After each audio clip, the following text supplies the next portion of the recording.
Idineklara ng lokal na pamahalaan ng Glan, Sarangani ang state of calamity sa kanilang bayan dahil sa magnitude 6.8 na lindol na yumanig sa Mindanao nitong Biyernes ng hapon. Dahil dito, magagamit na ng Glan LGU ang kanilang calamity fund. Umapela naman si Glan Mayor Victor James Yap ng tulong sa pamahalaang nasyonal para sa mga biktima ng kalamidad.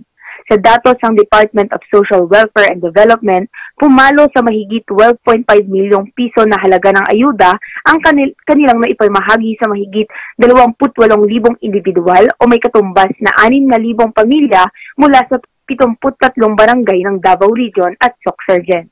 Sa ulat ng National Disaster Risk Reduction and Management Council, sumampa na sa 157 tahanan ang nawasak habang halos 1,400 bahay naman ang bagyang napinsala bunsod ng malakas na pagyanig ng lupa.